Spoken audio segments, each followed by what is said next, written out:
우리 찬송가 200장 함께 찬양하겠습니다.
나는 전능하신 아버지 하나님 존재의 창조주를 믿습니다. 나는 그의 유일하신 아들 우리 주 예수 그리스도를 믿습니다. 그는 성령으로 잉태되어 동정녀 마리아에게서 나시고 본디오 빌라도에게 고난을 받아 십자가에 못 박혀 죽으시고 장사된 지 4일 만에 죽은 자 가운데서 다시 살아나셨으며 하늘에 오르시어 전능하신 아버지 하나님 우편에 앉아 계시다가 거기로부터 살아있는 자와 죽은 자를 심판하러 오십니다. 나는 성령을 믿으며 거룩한 공교회와 성도의 교제와 죄를 용서받는 것과 몸의 부활과 영생을 믿습니다. 아멘. 오늘 이 시간 하나님께서 우리에게 주신 말씀은 구약성경 이사야 5장 18절로 24절까지 말씀입니다. 구약성경 이사야 5장 18절로 24절까지 말씀입니다.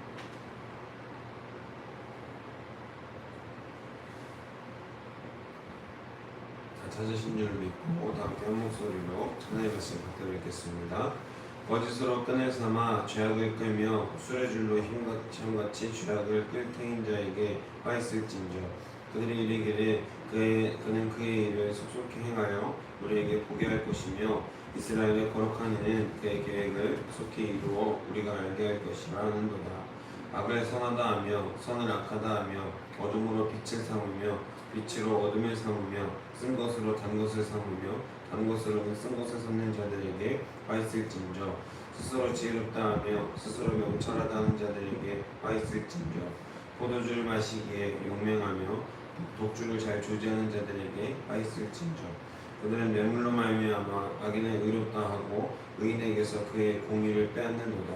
그러므로 불꽃이 그루터기를 삼킨같이 마른 풀이 불 속에 떨어진 같이 그들의 뿌리가 썩겠고 꽃이 먼지처럼 날리니 그들이 만군의 여호와의 율법을 버리며 이스라엘의 거룩하신 이의 말씀을 멸시하였습니다. 아멘. 할렐루야. 할렐루야. 오늘 말씀의 제목은 뒤집힌 가치관과 말씀의 뿌리라는 제목으로 우리가 하나님의 말씀을 나누고자 합니다. 이 새벽 우리의 몸과 마음을 깨우고 하나님의 위대한 섭리와 능력을 경험하는 시간이 되시기를 주님의 이름으로 소망하고 축복합니다. 오늘 우리가 함께 읽은 말씀 5장 이사야서 5장 28절 24절은 이스라엘의 사회를 향한 하나님의 전적인 화의 핵심부라고 할 수 있습니다. 계속해서 화 있을진저 이런 말이 나오죠. 여담으로 우스갯소리이지만 저희 은사님께서 항상 학부 수업 때 수업을 들으면 저와 연애하고 공부 안 하는 놈들 화 있을진저라고 하시면서 저희를 저주하는 저주를 하셨던 기억이 납니다. 어쨌든 이사야 선지자가 당시 유다 백성들은 겉으로는 하나님을 섬긴다고 하면서도 그때 당시에 실제 삶에서는 영적, 도덕적 기준이 완전히 뒤바뀌어 있고 무너져 있었다라는 것이죠. 오늘 본문 말씀을 통해서 우리 자신의 영적 상태를 진단하고 하나님 앞에서 어떤 모습으로 서야 할지 함께 깊이 마음에 새기고 마음속에 결단이 있는 시간이 되시기를 주님의 이름으로 소망하고 축복합니다. 본문 18절은 죄를 짓는 모습은 거짓으로 끈을 삼아 죄악을 끌며 수레줄로 함같이 죄악을 끈다라고 묘사하고 있습니다. 실수로 죄에 빠지는 것이 아니라 수레를 끌듯이 적극적이고 고의적으로 죄를 삶 속으로 끌어들이는 모습을 보여주고 있다는 것이죠. 나아가서 19절에서는 하나님이 하실 때면 속히 해보라 라고 하며 하나님의 심판을 조롱하고 비웃고 멸시하기까지 하는 모습을 볼 수 있다는 겁니다. 이들의 태도는 하나님의 주권과 거룩성을 없인 여기는 것은 물론 영적 교만의 극치를 보여주고 있죠. 하나님이 당장 심판하지 않는다고 해서 죄를 두려워하지 않고 오히려 대담하게 죄를 짓는 완악함에 빠져 있습니다. 혹시 우리 안에 이 정도는 괜찮겠지 하며 은연중에 죄를 정당화하거나 하나님의 경고를 가볍게 여기는 태도는 없는지를 돌아보아야 한다라는 것입니다. 하나님은 오래 참으실 분이지 그것에 대해서 화를 내지 않는 분이 결코 아니시죠. 성경 전체의 역사를 봐도 하나님이 오래 참으시는 일들이 있고 오래 참지 않는 일도 있죠. 그런데 우리가 결국 하나님 앞에 죄를 짓는 모습들, 영적이건 도덕적이건 영적 태만에 빠져있건 이 모든 일들은 결국 하나님께로 돌아오지 못한 마지막에 하나님께로 돌아오지 못한 이들이 겪는 심판에서 모든 죄값이 정죄되고 그 결과값이 우리에게 책임으로 돌아오게 될 것입니다. 바라기는 저와 여러분이 책임지지 않는 삶을 살기를 소망합니다. 우리의 모든 죄과 우리의 모든 어려움들 이 모든 것들을 하나님께 돌려드리고 하나님께서 허락하시는 전적인 은혜에 의존하여서 그 은혜로만 살아갈 수 있는 저와 여러분이 되시기를 주님의 이름으로 소망하고 축복합니다.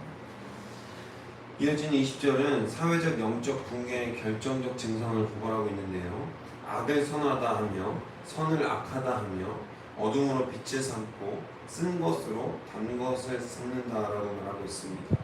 이 가치관의 전복은 단순한 도덕적 실수가 아니라 창조주 하나님이 정하신 거룩한 질서에 대한 근본적인 반역으로 우리가 볼 수 있습니다.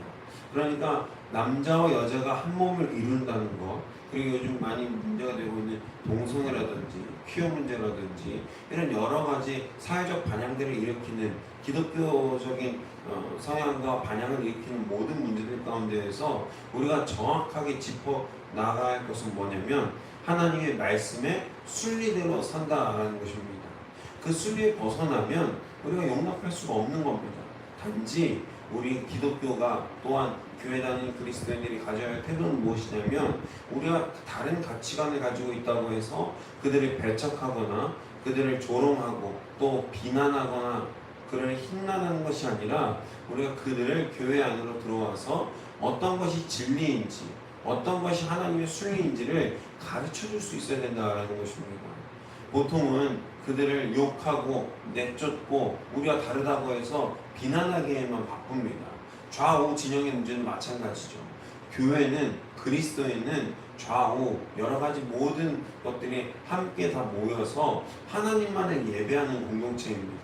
믿으십니까, 여러분? 그렇기 때문에 교회에서는 좌우를 얘기할 것도 없고 동성애가 나쁘다, 좋다, 싫다 얘기할 것도 없는 것입니다. 오직 그리스도 한 분만, 그리고 예수님께서 말씀하신 그 예수 그리스도의 사랑만을 이야기하면 된다는 것입니다. 적어도 제 개인적인 의견은 그렇습니다. 그래서 우리는 하나님 파이고 좌 진영 다 떠나서 그냥 하나님 파인 겁니다. 하나님께서 우리에게 어떤 사랑을 보여주셨는지, 어떤 전적인 은혜가 우리에게 있어서 우리가 지금도 이 새벽 가운데에서 우리의 많은 근심과 고난을 가지고 나와서 기도할 수 있게 하시는지, 그 사랑이 너무나도 크지 않습니까? 그 사랑에 의지하기만 하시기를 주님의 이름으로 소망하고 축복합니다. 그래서 말씀이 기준되지 않을 때 인간은 자기가 원하는 대로 기준을 바꿔버리게 된다는 겁니다. 내가 좋아하는 것을 선이라 부르죠. 나에게 불편한 하나님의 말씀은 고루한 것으로 여깁니다. 그 원인이 21절에 나오는데요. 바로 스스로 지혜롭다 하며 스스로 명철하다 하는 영적 자만 때문에 그렇다는 겁니다. 세상은 끊임없이 자기 기준대로 살아가라고 유혹합니다. 성경은 고루한 것이고 하나님 말씀은 이제 낡은 관습이야. 이제 바뀌어야 돼. 이 포스트 모더니즘 시대에서 계속 우리의 생각이 트랜스폼 되는 것을 주저하지 말아야 돼라고 세상은 우리를 유혹한다는 거예요. 그러나 성도는요, 그리스도인들은 세상의 기준이 아니라 내 생각대로 선악을 판단하는 그런 자만과 교만이 아니라 오직 하나님의 말씀으로 선과 악을 분명히 구별하는 사람들이 되어야 할 줄 믿습니다. 할렐루야, 할렐루야. 우리의 선악의 판단 기준은 오직 성경으로부터 나옵니다. 그리고 하나님의 결단과 하나님의 마음으로부터 나오죠. 감히 내가 판단할 수 없는 겁니다. 감히 저 사람 나쁘다, 구원 못 받는다 판단할 수가 없는 것이죠. 우리의 기준을 내려놓고 말씀의 기준을 다시 세우는 이 귀한 새벽이 되시기를 주님의 이름으로 소망하고 축복합니다. 22절부터 23절에서 지도자들은 어떤 모습을 보입니까? 향락에 빠지고 뇌물을 받아 그 공의를 잊어버립니다. 이처럼 사회 전체가 부패하고 무너진 근본적인 원인은 24절에서 선명하게 짚어내는데요. 그들이 만군의 여호와의 율법을 버리며 이스라엘의 거룩하신 이 말씀을 멸시하였습니다. 아멘. 유다의 비극이 단순한 윤리적 타락이 아니라 하나님과의 언약 관계 파기에서 비롯되었다고 강조하고 있는 것이죠. 하나님의 말씀을 버리고 멸시한 결과는 참혹합니다. 불꽃이 그루터기를 삼킴같이 마른 풀이 불 속에 떨어짐같이 그들의 뿌리가 썩겠고 꽃이 먼지처럼 날릴 것이다 라고 하나님 말씀에서 분명히 선포하고 있죠. 말씀이라는 뿌리가 마르면요, 아무리 화려한 꽃을 피운 삶이라 할지라도 순간의 불길과 바람 앞에 먼지처럼 사라지고 마는 것입니다. 종종 교회 생활이 왜 중요하냐, 내가 하나님을 믿고 예수님 선한 것을 알고 있으면 교회 생활 하지 않아도 되는 것 아니냐 라고 착각에 빠진 사람들이 있습니다. 나는 지금 일요일날 바쁘고 돈 벌어야 되고 봉사도 다녀야 되고 할 일이 너무나도 많은데 교회 생활하기에는 너무 버겁다, 이렇게 말하는 분들이 있다는 거죠. 여러분, 교회에서 말씀을 듣지 않으면, 말씀으로 내 마음을, 내 영을 깨우지 않으면 정말 선악의 기준이 계속해서 모호해져 가는 거예요. 이 정도는 하나님이 이해해 주실 거예요. 내가 악으로 생각했던 것까지도 점차 선으로 바뀌게 되는 그 역전현상이 발생하게 된다는 거예요. 나 혼자만 신앙생활을 합니다. 나 혼자만 알고 있으면 그렇게 된다는 거예요. 목사님, 전사님의 설교를 듣고 내 안에 새겨진 말씀들이 있겠죠. 그것을 함께 공동체 안에서 나누며 나눔의 영을 통해서 또 새로워지는 것을 또 경험하게 되고, 저 사람은 저렇게 생각하는구나, 저 사람의 나눔이, 저 사람이 이해한 말씀이 나에게 또 다른 말씀과 도전과 결단이 될 때도 분명히 있거든요. 그런데 혼자 신앙생활은 어떻게 되는 겁니까? 착각에 빠지게 됩니다. 딜레마에 빠지게 돼요. 성경에서는 교제하라고 나와 있는데 난 교제하지 않잖아요. 섬기고 봉사하라고 나와 있는데 난 섬기고 봉사하고 있지 않잖아. 전적으로 말씀에 위배되는 삶을 살게 되면서도 나는 괜찮다, 나는 하나님 잘 믿는다고 착각하게 되는 그 딜레마에 빠지게 된다는 것이죠. 우리 삶을 지탱하는 진짜 힘은 눈에 보이는 성과나 자원에 있지 않고요, 눈에 보이지 않는 말씀의 뿌리에 있다는 겁니다. 오늘 새벽 하나님의 말씀을 삶의 가장 깊은 뿌리로 삼고 그 말씀에 온전히 뿌리를 내리시기를 주님의 이름으로 소망하고 축복합니다. 말씀을 정리하려고 합니다. 사랑하는 성도 여러분, 마른 풀이 불길 속에서 순간에 사라지듯 하나님의 말씀을 떠난 삶의 화려함은 한순간의 먼지에 불과하다는 겁니다. 이 유한한 세계에서 우리가 영원히 지속되는 것이 무엇이 있습니까? 그 큰 권력을 가지고 있었던, 세상을 호령할 것만 같았던 진시황도 결국에는 불로초를 구하다 못해서 자신의 영적인 내면 세계를 중시하며 자기가 나중에 영적인 세계에 가더라도 이 천만 군대를, 많은 금은 보화를 누릴 것이라고 예상하며 토우병들을 만들어 놓고 거기에 온갖 금은 보화들을 다 넣어놓지 않습니까? 근데 지금 진시황이 살아 돌아왔습니까? 전혀 그렇지 않죠. 그 어떤 권력도, 그 어떤 명예도, 그 어떤 금은 보화도 영원하지 않다는 거예요. 세상은 지금도 그럼에도 불구하고 끊임없이 선악과 경계를 무너뜨리고 내 생각과 내 지혜가 최고라고, 그게 맞는 거라고 우리를 계속해서 유혹합니다. 하지만 스스로를 지혜롭다 여기며 말씀을 멸시하고 경시하는 자들은 그 자리에서 영적 패망을 경험하게 되는 겁니다. 사랑하는 성도 여러분, 오늘 하루를 시작하며 우리 자신의 기준과 자만을 내려놓길 바랍니다. 세상의 가치관에 미혹되어서 죄를 끌어당기는 삶이 아니라 거룩하신 하나님 말씀 앞에 나를 겸손히 복종시키는 삶을 살기를 바랍니다. 말씀이라는 흔들리지 않는 뿌리를 깊이 내릴 때 어떤 세상과 풍파 속에서도 하나님이 인정하시는 거룩한 열매를 맺게 될 줄로 믿습니다.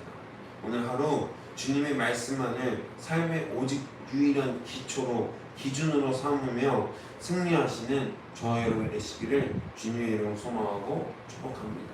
기도합니다. 사랑하는 하나님 감사합니다.